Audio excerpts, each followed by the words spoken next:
going to speak directly to our youth. What I mean by youth is not all you sprightly souls who swear that you're young at heart. I literally mean kids, preteens and teens, and young adults, university students and graduates, Gen Z, and young millennials. Everyone else is free to listen in, especially parents. For you youngsters, I hope you have the stamina for a long sermon.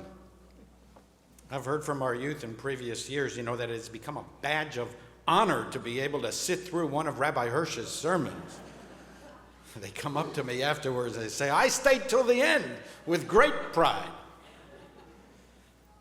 The first thing I want to say is that young people always intimidate me, because I've noticed that in recent years, I've become much less intelligent.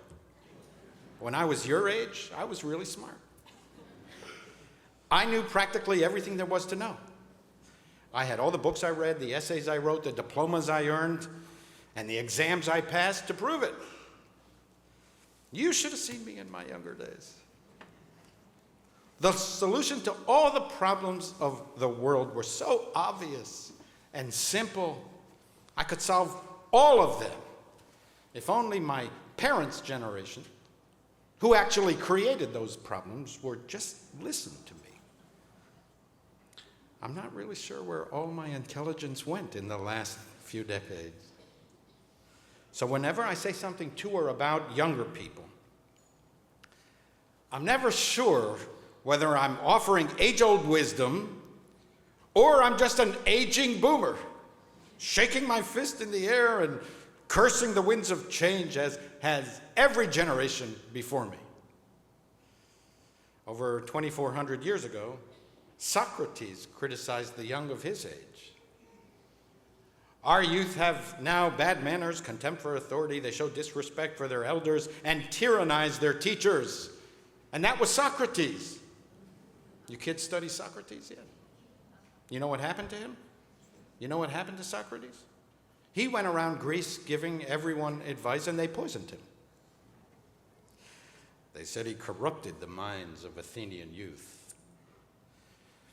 Elders, especially those who are invested with sagely status, like rabbis, are expected to transmit incontrovertible, incontestable, age-old truths. But you should know, I have no greater grasp on reality than you do. I have no better understanding of truth than you.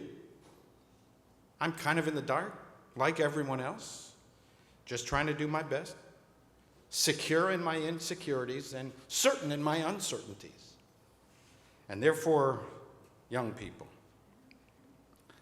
consider what I say with healthy skepticism. Not only with a grain, but a pound of salt. You're free to dismiss it all. Okay, boomer. But I have an obligation to speak with you honestly and forthrightly in plain English, especially in these times, as the golden age of American Jewry that your parents enjoyed and helped forge appears to be ending. We have entered a deepening and darkening corridor of danger, and it is incumbent on Jewish leaders to speak bluntly. I sense that many young Jews are searching, even yearning for guidance, and we're not giving it to you. We're failing you. Many of those who are speaking clearly to Jewish youth are the ones who are either unlearned in Jewish values. You can identify some of them because they begin their soliloquies with, as a Jew, and then they spout whatever pops into their head. I call them the as a Jew Jews. Others are not even Jews, which doesn't discourage them from lecturing us about Judaism. They allow themselves to define for Jews what constitutes good Judaism and bad Jews, good Jews and bad Jews, or as Congresswoman Omar said, pro-genocide and anti-genocide Jews. Really? Like you young people, would you ever dream of gaslighting your friends that way? Would you deign to tell your African-American friends that what they consider anti-black discrimination is nonsense? Would you lecture your Muslim friends about Islam? Some people behave towards Jews in ways they would never condone or tolerate for themselves.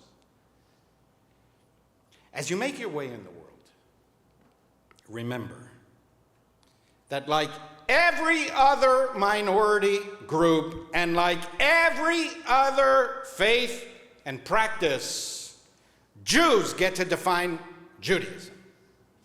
Others get to decide whether they accept us as we see ourselves.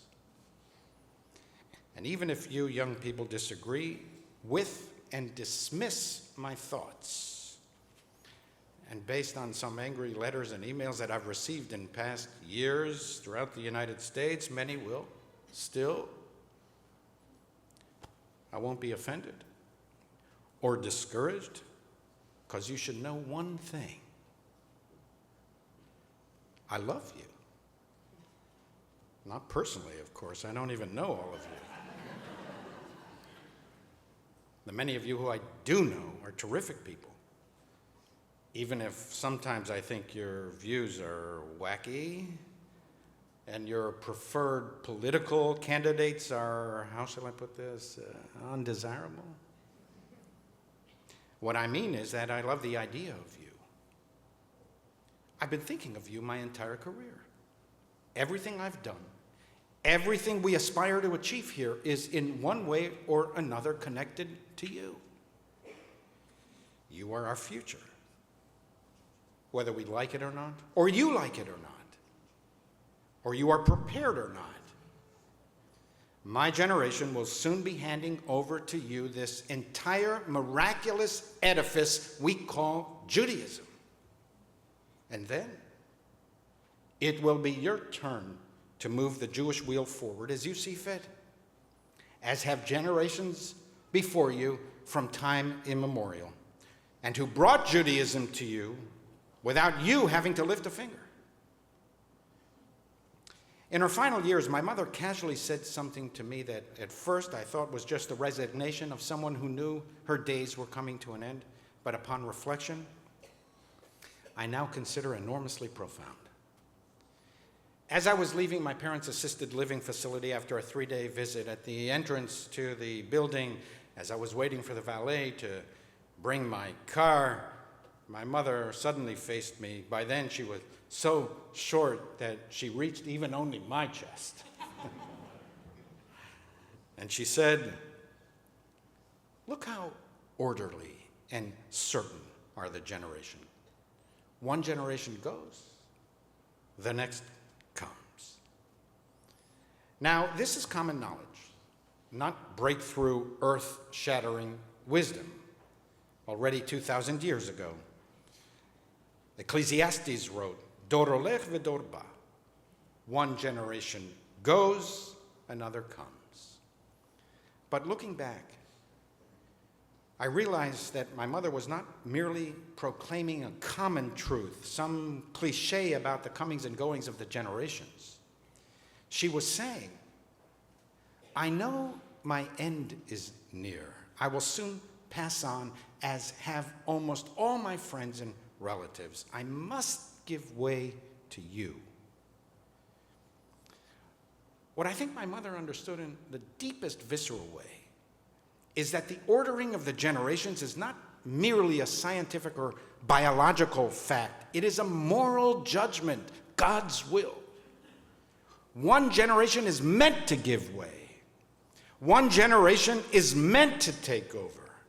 This is the architecture of the universe, built into the very blueprint of existence. Sometimes the older generation hangs on too long, not knowing when to leave. And sometimes the younger generation seeks to take over before they're ready.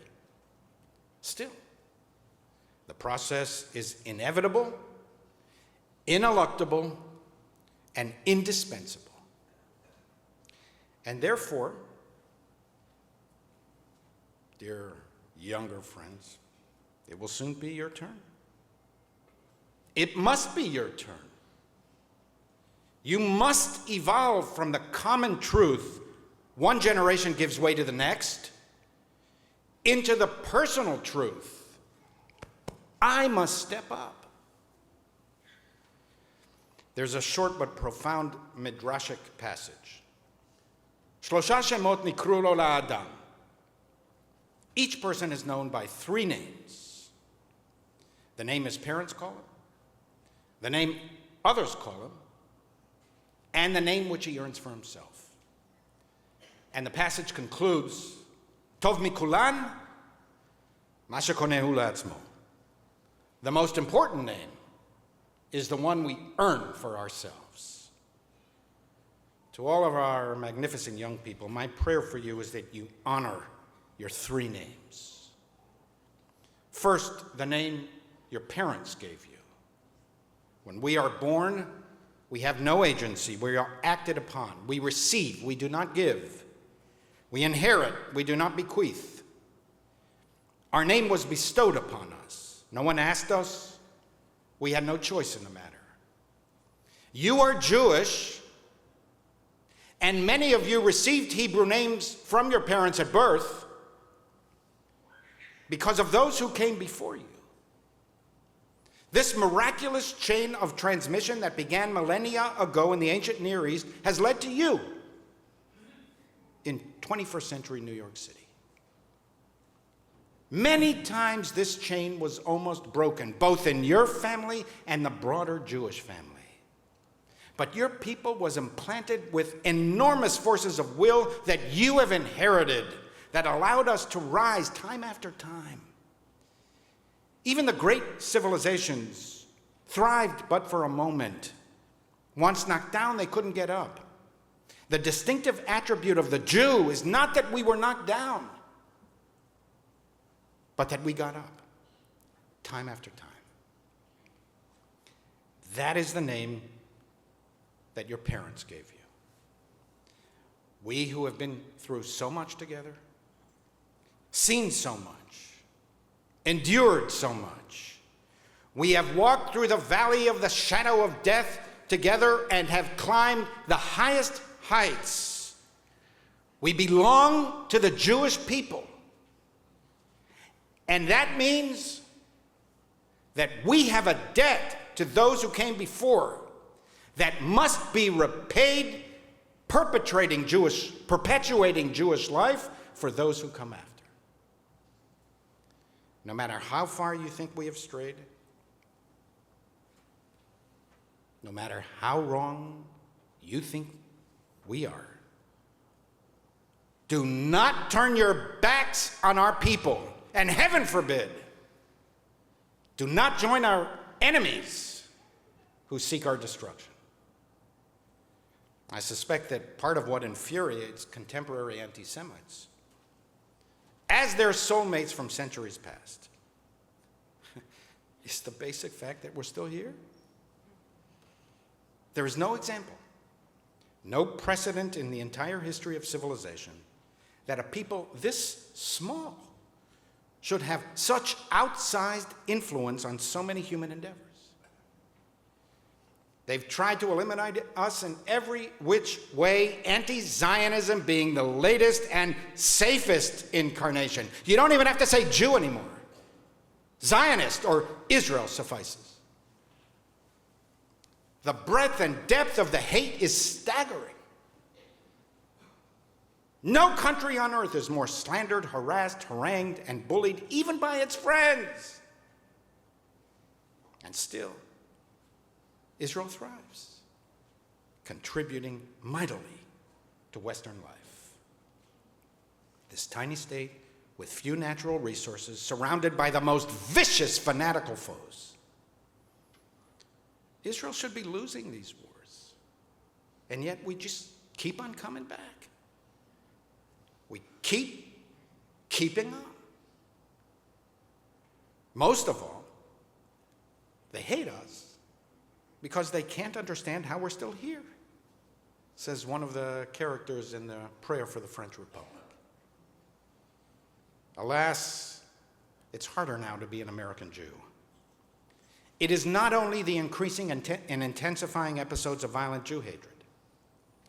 It's also the overall atmosphere, the social and intellectual accusations, condemnations, and denunciations practically all of you young people have already experienced in school, universities, and in your professional endeavors.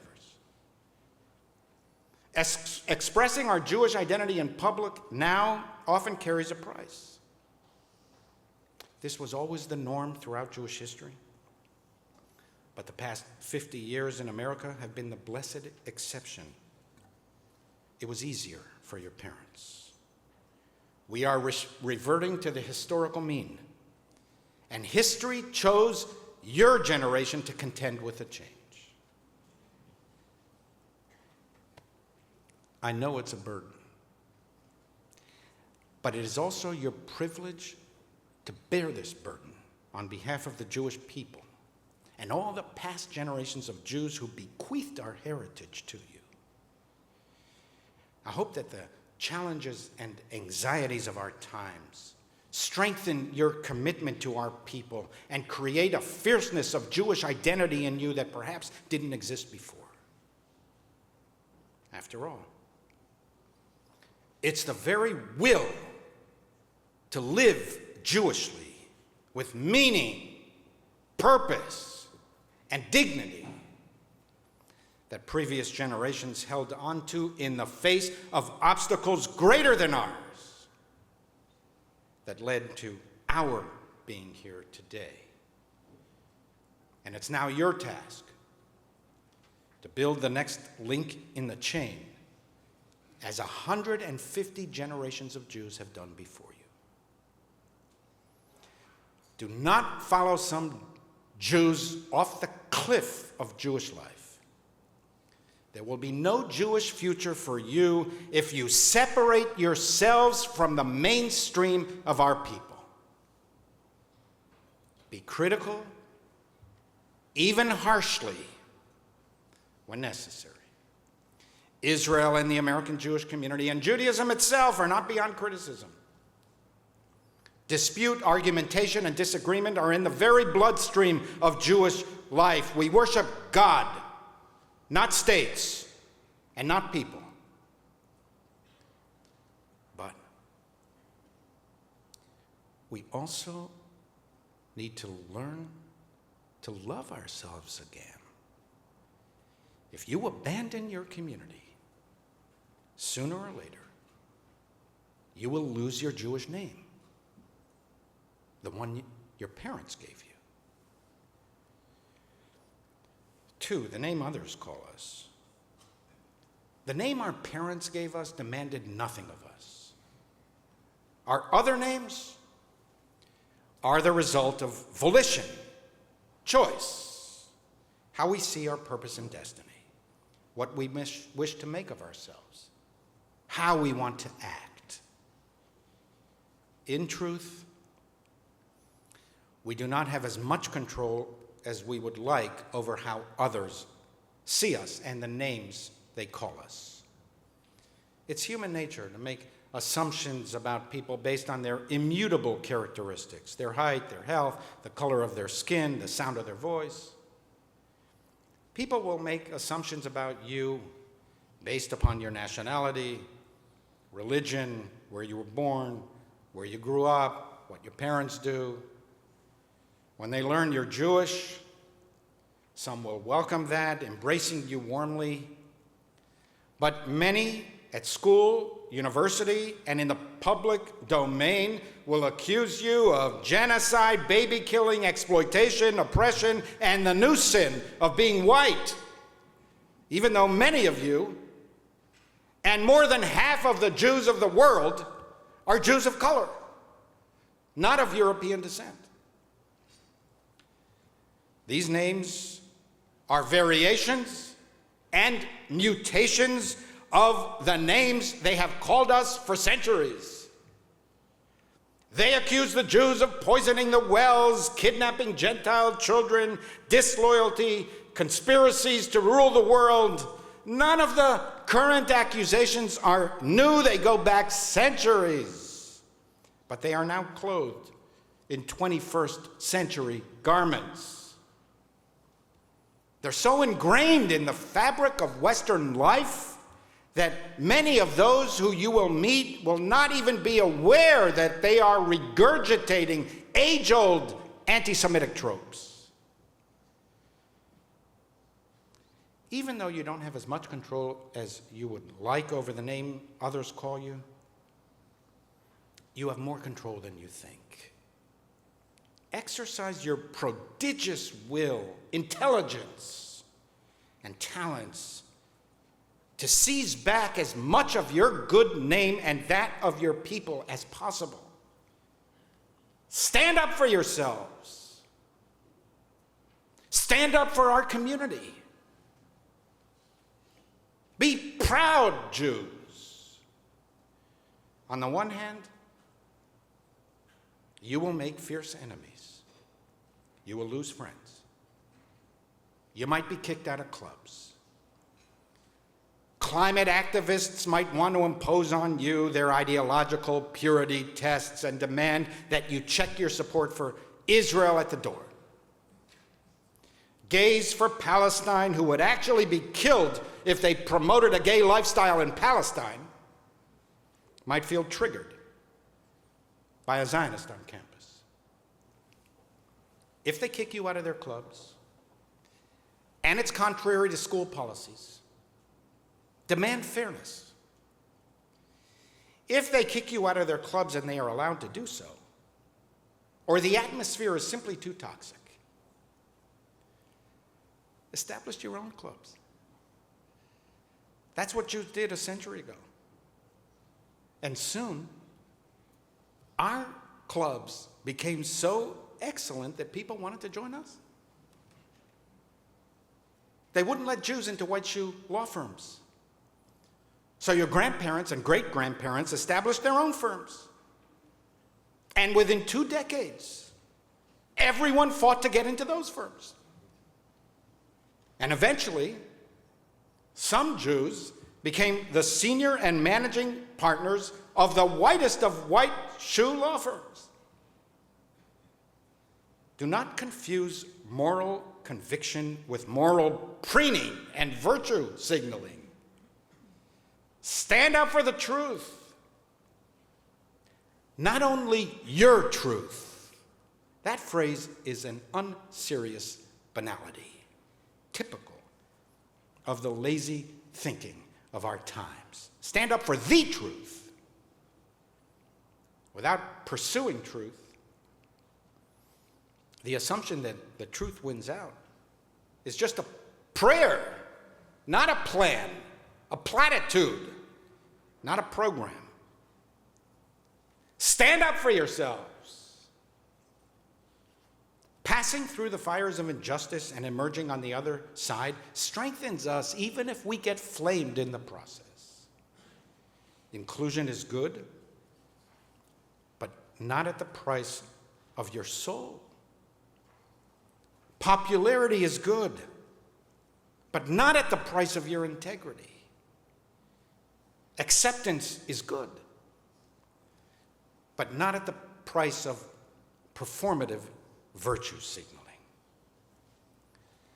The Western world is losing the plot again with respect to the Jews. The level of Jew hatred tolerated and excused in the West is insufferable. A synagogue was attacked this morning in Manchester, England. 2 people were killed and several were injured on Yom Kippur, the holiest day of the year for Jews. This funny flotilla of lost souls arrived at Israel's maritime borders on Yom Kippur. the holiest day of the year for Jews. After demanding ceasefires for years, now, with a real ceasefire offered on the table, all Hamas has to do is say yes. It is supported by the entire Arab League. Yet there is utter silence on the part of the ceasefire crowd, utter silence. Ceasefire, ceasefire, ceasefire for years. What happened to their concerns for Palestinians? Where are the protests? The insistence for the good of Palestinians to accept the offer and lay down their arms. What a bunch of self-righteous, puffed-up hypocrites, tolerated and excused by too many in the West at the highest levels of government. We need to make anti-Zionism disreputable again. We need to strip it of its veneer of virtue. There can be no such thing as virtuous anti-Semitism masquerading as virtuous anti-Zionism. Accusations of genocide.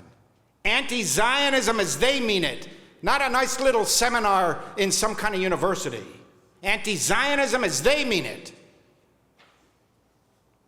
including candidates for higher office, is a blood libel against the Jewish people. And it encourages and leads to acts of violence against Jews, the likes of which we saw in Manchester this morning. The fact of the matter is, half of our people lives in Israel. And most Jews of the world feel an existential bond with the Jewish state. I hope that you do too. It is independent and irrespective of the policies of any given government. Everyone can do something. Everyone can push back. Every act counts. Every word makes a difference. And even if you think to yourself, how is this one little measly action going to change anything? Remember,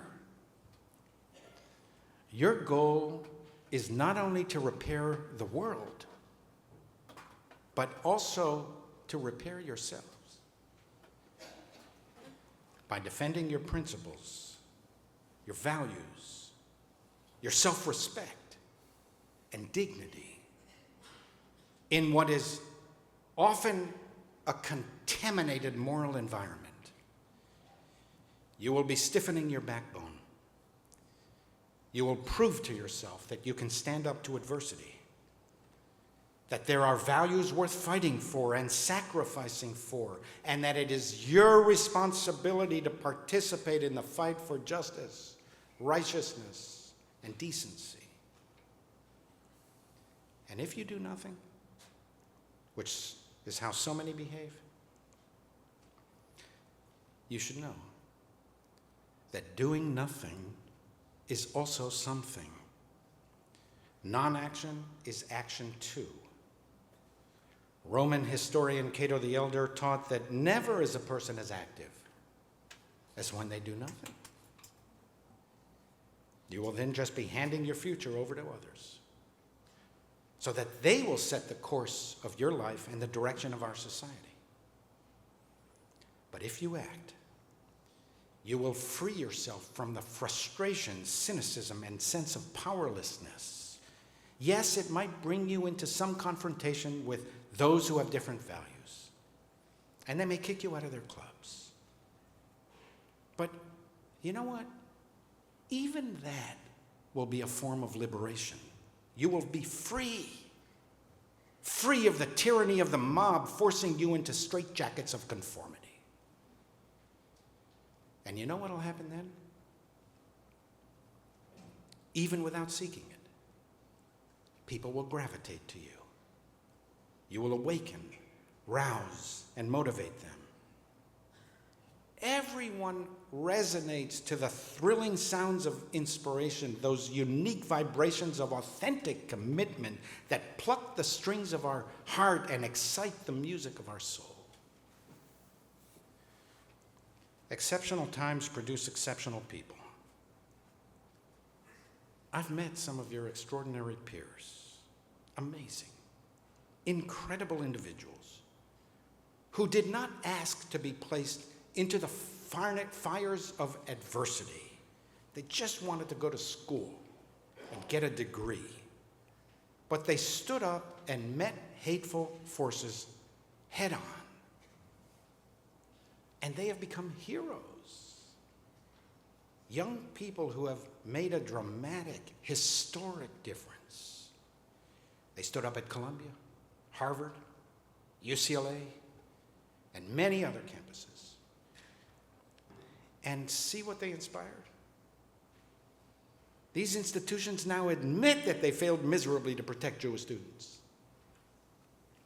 The idea that UCLA administrators could stand by for a week, meekly, duplicitously, and cowardly tolerating the hostility of pro-Hamas protesters who prevented Jewish students from crossing the quad and getting to class, it makes my blood boil to this day.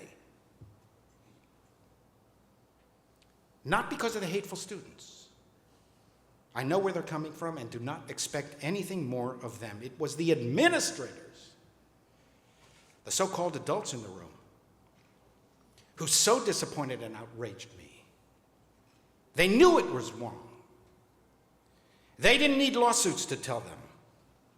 We told them back then. I preached about it the week it was happening. They violated their own policies. Federal investigators described them as deliberately indifferent. But these universities are being called to account now. They are admitting their failures for systemic anti-Semitism and are committing to protect Jewish students in the future. This was all brought about by young Jews, your age, heroes, who refused to be deliberately indifferent. And herein lay a central lesson that you should take to heart early in life. Don't let college interfere with your education. The purpose of higher education is to develop the capacity to think independently so that society does not descend into ignorance, chaos, and rage. Think, listen, observe. As Yogi Berra said, you can observe a lot just by watching. And then speak. When you stand up for truth and justice and dignity, you will make enemies, but you will also make many friends and allies.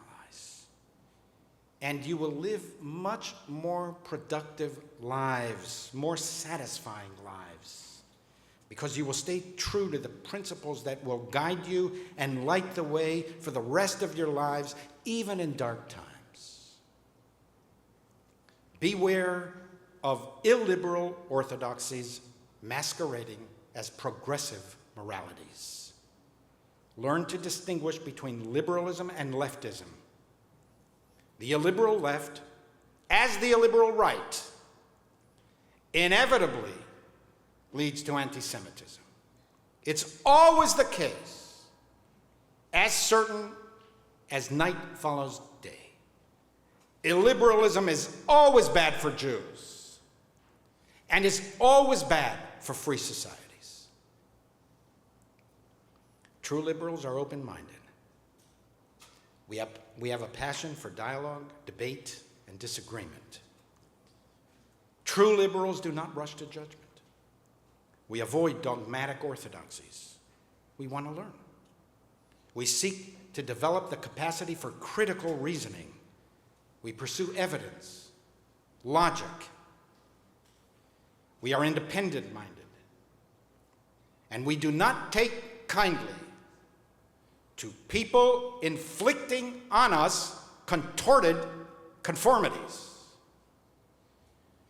Do not conform to ideological rigidities, whether of your peers, your fellow students, your teachers, or your professors. Jews are nonconformists. It's just our nature. One reason I think we frustrate so many people. When much of the world practiced child sacrifice, the Jews insisted, do not touch the boy and do nothing to him. When much of the world held slaves, the Jews insisted, let my people go. When much of the world oppressed the foreigner, the Jews insisted, you shall not wrong the stranger, for you were strangers in the land of Egypt. When much of the world exploited their laborers, the Jews insisted, the seventh day is a day of rest. You shall do no work. You, your indentured servants, the foreigner in your settlements, and even your animals. When much of the world practiced idolatry, the Jews insisted, there is one God in heaven and earth. Judaism itself is one giant declaration of defiance and nonconformity. Over the years, many of our students here in the synagogue attended the Trinity School up here on the Upper West Side. Anybody go to Trinity or went to Trinity? I remember hearing about one Jewish couple who were militant and vocal atheists. And they sent their child to Trinity to give him a first-class education. About a month after he began, the parents asked their son what he had learned in school that day, and he described math and English and history and geography, and then casually said, you know what, Mom and Dad? They taught us the meaning of the word Trinity. And did you know that it means the trio of the Father, the Son, and the Holy Spirit? The boy's father, barely restraining himself, grabs his son by the shoulders and seethes, son, there's only one God, and we don't believe in him.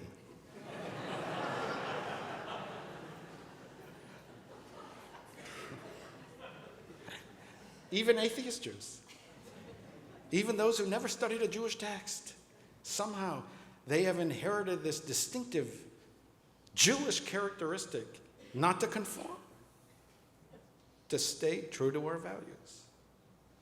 It is this commitment to principle, to Jewish commitment, to the Jewish way, that has led to you, my younger generational friends.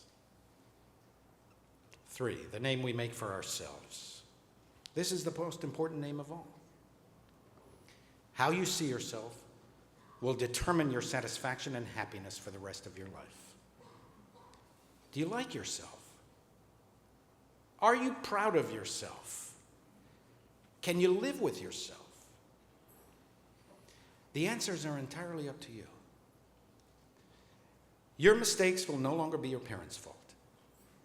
While our tendency is to heap blame on our parents for all of our failures, and some people continue to do that for the rest of their lives, in truth, there is a sell-by date on assigning responsibility to your parents. When you're on your own, you own your decisions. You'll fall short plenty of times. Everyone has setbacks. Everyone has disappointments. Everyone loses. Everyone fails. If you do not fail, you do not achieve. To aspire means that our reach will always fall short of our grasp. Everyone makes mistakes. I've been a rabbi for over 35 years. By now, you would have thought that I would have mastered my craft. But not a day goes by, we talk about this, not a day goes by that I don't close the door at the end of the day, in the evening, turn off the lights in my office, and admonish myself for all of the amateur mistakes that I made that day, When will you ever learn? I keep asking myself. And I'm still waiting. Maybe one day, although I doubt it. Do not seek the easy way. Difficulty disciplines us, toughens us, and steels us for the challenges ahead.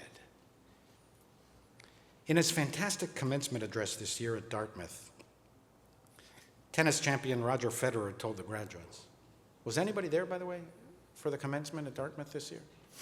Roger Federer said this: even top-ranked tennis players win barely more than half the points they play. When you lose every second point, on average, you learn not to dwell on every shot. You teach yourself to think it's only a point. When it's behind you, it's behind you. This mindset frees you to fully commit to the next point, and the next one after that, with intensity, clarity, and focus. Negative energy is wasted energy. You move on. Be relentless.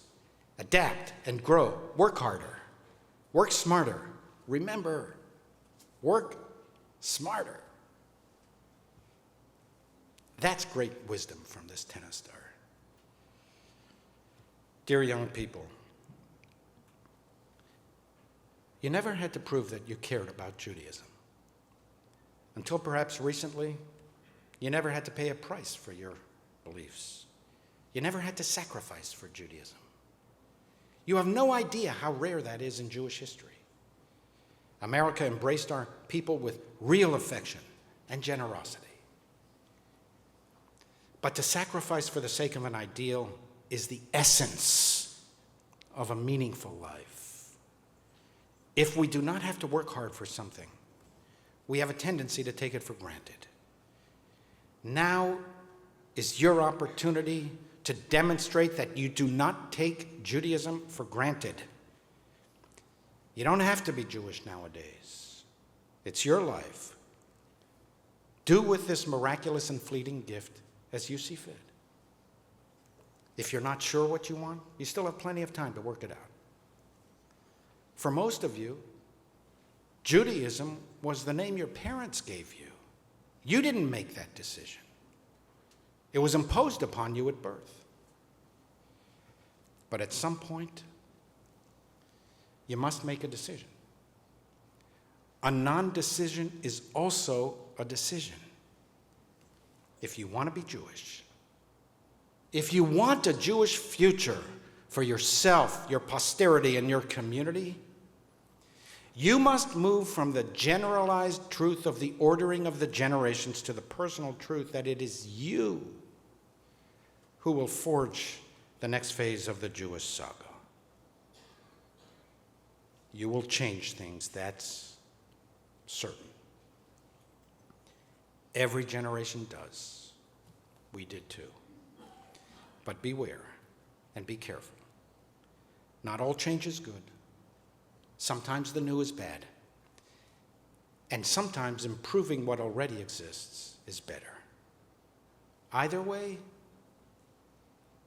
it will be for you to decide. In you, we invest all of our hopes for the future of our people and all people. May you embrace your task willfully, purposefully, and joyfully, honored by the trust that history has placed in you, and grateful that destiny chose you.